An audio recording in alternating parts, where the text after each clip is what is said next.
आज 15 जून 2025 है। आज हम एक ऐसे सपने की बात करेंगे जो इंसान की कल्पना और विज्ञान दोनों की सीमाओं को चुनौती देता है। सोचिए, अंतरिक्ष के अंधेरे में एक विशाल संरचना लटकी हुई है, 50 किलोमीटर लंबी, मानव निर्मित। यह दृश्य किसी साइंस फिक्शन फिल्म जैसा लगता है, लेकिन वैज्ञानिक इसे हकीकत में बदलने की कोशिश कर रहे हैं। यह कोई साधारण सैटेलाइट नहीं, बल्कि एक ऐसा स्पेस स्टेशन या वैज्ञानिक प्रयोगशाला हो सकता है जो भविष्य में दूसरे ग्रहों की यात्रा का आधार बने। यहां से मंगल, चांद या उससे भी दूर के मिशन शुरू हो सकते हैं। यह संरचना किसी भी शहर की सबसे ऊंची इमारत से सैकड़ों गुना लंबी होगी। इसकी लंबाई इतनी ज्यादा है कि अगर इसे धरती पर रखा जाए तो यह कई शहरों को जोड़ सकती है। इसके अंदर इंसान रह सकते हैं, काम कर सकते हैं और ब्रह्मांड के रहस्यों को सुलझा सकते हैं। यहां पर खेती, रिसर्च और नई खोजें भी संभव होंगी। लेकिन इस सपने को हकीकत में बदलने के लिए हमें कई बड़ी मुश्किलों का सामना करना होगा। नई सोच, नई तकनीक और ऐसे मटेरियल्स की जरूरत होगी जो आज मौजूद नहीं है। हमें ऐसी चीजें बनानी होंगी जो बेहद हल्की, मजबूत और टिकाऊ हों। अंतरिक्ष में गुरुत्वाकर्षण, कचरा और सूरज की रेडिएशन जैसी चुनौतियां सामने होंगी। हर कदम पर सुरक्षा और टिकाऊपन सबसे बड़ी प्राथमिकता होगी। दशकों का समय, अरबों खरबों का खर्च और पूरी दुनिया का सहयोग चाहिए होगा। यह प्रोजेक्ट सिर्फ एक देश का नहीं, बल्कि पूरी मानवता का सपना बन सकता है। कल्पना करना आसान है, बनाना बेहद कठिन। हर छोटी गलती बहुत बड़ा खतरा बन सकती है। क्या आज की टेक्नोलॉजी के साथ ऐसा कुछ बनाना संभव है, या हमें अभी और इंतजार करना होगा जब तक विज्ञान और तकनीक और आगे न बढ़ जाए? चलिए जानते हैं कि इस सपने को हकीकत में बदलने के लिए हमें किन किन चुनौतियों का सामना करना होगा। कौन कौन सी बाधाएं हैं जिन्हें पार करना जरूरी है। यह सिर्फ एक संरचना की नहीं, बल्कि इंसान के भविष्य की कहानी है, जो सितारों तक पहुंचने का सपना देखता है। यह सपना हमें आगे बढ़ने, सोचने और नई सीमाएं छूने के लिए प्रेरित करता है। इतनी विशाल संरचना के लिए साधारण मटेरियल्स काफी नहीं होंगे। हमें ऐसे पदार्थ चाहिए जो बेहद मजबूत और हल्के हों, क्योंकि अंतरिक्ष में हर किलोग्राम की कीमत बहुत ज्यादा है। वैज्ञानिक कार्बन नैनोट्यूब और ग्राफीन जैसे नए मटेरियल्स पर काम कर रहे हैं। ये स्टील से 100 गुना मजबूत लेकिन बहुत हल्के हैं। लेकिन इन्हें 50 किलोमीटर लंबाई में बनाना आज भी एक बड़ी डीडी तकनीकी चुनौती है। इन मटेरियल्स को अंतरिक्ष के कठोर वातावरण, तेज तापमान बदलाव और रेडिएशन को भी झेलना होगा। इसके लिए खास कोटिंग्स और टिकाऊपन जरूरी है। फिलहाल हम कुछ मीटर लंबे कार्बन नैनोट्यूब बना सकते हैं, लेकिन हजारों किलोमीटर लंबी तार या शीट बनाना अभी सपना है। जब तक हम हल्के, मजबूत और टिकाऊ मटेरियल्स नहीं बना लेते, तब तक यह संरचना कल्पना ही रहेगी। यही खोज भविष्य के निर्माण की पहली सीढ़ी है।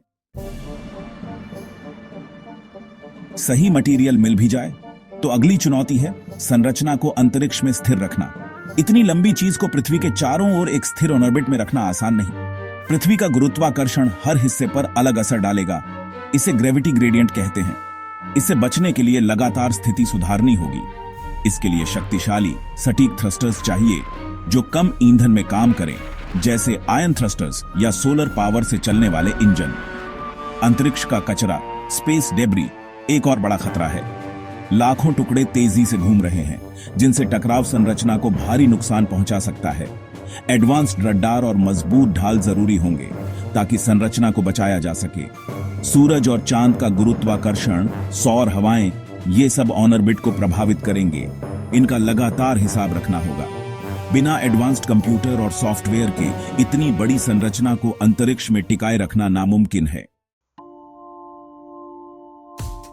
मान लीजिए मटेरियल और संतुलन की समस्या हल हो गई।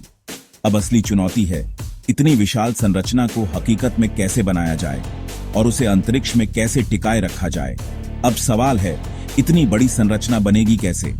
इसका आकार और वजन इतना ज्यादा होगा कि पारंपरिक तरीकों से इसे बनाना लगभग नामुमकिन है। इसे पृथ्वी पर बनाकर लॉन्च करना असंभव है। इतना बड़ा ढांचा रॉकेट में फिट ही नहीं हो सकता और इसकी लागत भी अकल्पनीय होगी। हमें इसे टुकड़ों में अंतरिक्ष में भेजना होगा और वहां जोड़ना होगा, जैसे ISS, लेकिन हजारों गुना बड़ा।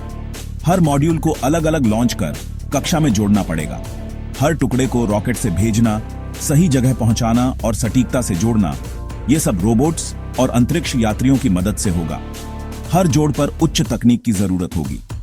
निर्माण में खास रोबोटिक आर्म्स, स्पेसक्राफ्ट्स और जोखिम भरे स्पेस वॉक की जरूरत होगी। हर मिशन में सुरक्षा और सटीकता सबसे अहम होगी। एक छोटी सी गलती भी प्रोजेक्ट को खतरे में डाल सकती है। अंतरिक्ष में मरम्मत करना बेहद मुश्किल और जोखिम भरा है। निर्माण के बाद रखरखाव की चुनौती शुरू होगी। इतनी बड़ी संरचना को सालों तक सुरक्षित और चालू रखना आसान नहीं होगा। किसी भी हिस्से में खराबी आ सकती है। इसे ऑटोमेटेड सिस्टम और छोटे छोटे ड्रोन लगातार जांचेंगे। समय समय पर इंसानों को भी मरम्मत के लिए भेजना पड़ सकता है। ऊर्जा के लिए हजारों वर्ग मीटर के सोलर पैनल्स लगेंगे ताकि संरचना को लगातार बिजली मिलती रहे। इन पैनल्स की सफाई और मरम्मत भी एक बड़ी जिम्मेदारी होगी। ये सभी चुनौतियां मिलकर इसे मानव इतिहास का सबसे जटिल और साहसी निर्माण कार्य बनाती हैं। एक ऐसा सपना जिसे साकार करने के लिए विज्ञान, तकनीक और मानव जिजीविषा की चरम सीमा छूनी होगी। इतना बड़ा प्रोजेक्ट सिर्फ इंसानों के भरोसे नहीं हो सकता। रोबोटिक्स और एआई की भूमिका सबसे अहम होगी। हमें ऐसे एडवांस्ड रोबोट्स चाहिए जो अंतरिक्ष के कठोर माहौल में बिना थके 24 घंटे काम कर सकें। निर्माण के दौरान रोबोट्स की एक फौज और एक सेंट्रल एआई सिस्टम सब कुछ नियंत्रित करेगा। हर टुकड़ा सही जगह, सही तरीके से जुड़े। अगर कोई समस्या आए तो एआई तुरंत उसका हल निकालेगा। इससे काम तेज और सुरक्षित होगा। रखरखाव में भी मकड़ी जैसे छोटे रोबोट्स सतह पर गश्त करेंगे, दरारें या लीक ढूंढेंगे और मरम्मत करेंगे। यह सिस्टम संरचना का इम्यून सिस्टम जैसा होगा, हर समय सतर्क और तैयार। आज यह साइंस फिक्शन जैसा लगता है, लेकिन एआई और रोबोटिक्स की तरक्की इसे जल्द संभव बना सकती है। अब सवाल है, आज हम तकनीकी रूप से कहां हैं? सच यह है कि हम अभी इस सपने से बहुत दूर हैं। आज की सबसे बड़ी अंतरिक्ष संरचना ISS सिर्फ 109 मीटर लंबी है, 50 किलोमीटर का एक छोटा अंश। कार्बन नैनोट्यूब और ग्राफीन जैसे मटेरियल्स प्रयोगशाला में हैं, लेकिन किलोमीटर लंबाई में बनाना अभी असंभव है। रॉकेट्स की क्षमता सीमित है। हजारों लॉन्च, खरबों डॉलर और कई दशक लगेंगे।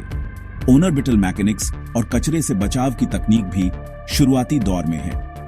रोबोटिक्स में भी पूरी तरह ऑटोमेटिक सिस्टम नहीं है, फिर भी तकनीक तेजी से बदल रही है। दोबारा इस्तेमाल होने वाले रॉकेट्स, सस्ती स्पेस लॉन्च, ये सब हाल ही में संभव हुए हैं। हो सकता है अगले कुछ दशकों में इनोवेशन इस दूरी को कम कर दे। हमें बस खोज और मेहनत जारी रखनी है। तो क्या 50 किलोमीटर लंबी अंतरिक्ष संरचना बनाना संभव है? आज इसका जवाब है नहीं, लेकिन यह सवाल ही हमें आगे बढ़ने के लिए प्रेरित करता है, क्योंकि हर असंभव लगने वाली चीज के पीछे छुपा होता है एक नया मौका। हमारी मौजूदा तकनीक और इंजीनियरिंग अभी काफी पीछे है। हम जिन संसाधनों और ज्ञान के साथ काम कर रहे हैं वे इतनी बड़ी संरचना के लिए पर्याप्त नहीं है। लेकिन विज्ञान में असंभव शब्द स्थायी नहीं होता। समय के साथ जो आज असंभव है वही कल की खोज बन सकता है। कल की कल्पना आज की हकीकत बन सकती है। इतिहास गवाह है कि इंसान ने अपनी कल्पना से ही असंभव को संभव बनाया है। ऐसे सपने ही हमें नई दिशा में सोचने, बेहतर मटेरियल, स्मार्ट रोबोट्स और एडवांस्ड एआई बनाने के लिए प्रेरित करते हैं। ये तकनीकें सिर्फ अंतरिक्ष के लिए नहीं, बल्कि हमारी रोजमर्रा की जिंदगी को भी बदल सकती हैं। भले ही हम अगले कुछ दशकों में यह संरचना न बना पाएं, लेकिन इस दिशा में की गई कोशिशें हमें लगातार आगे बढ़ने का हौसला देती हैं। लेकिन इसकी कोशिश में जो तकनीकें बनेंगी वे हमारे जीवन के दूसरे क्षेत्रों में क्रांति ला सकती हैं। इनोवेशन की यही खूबसूरती है।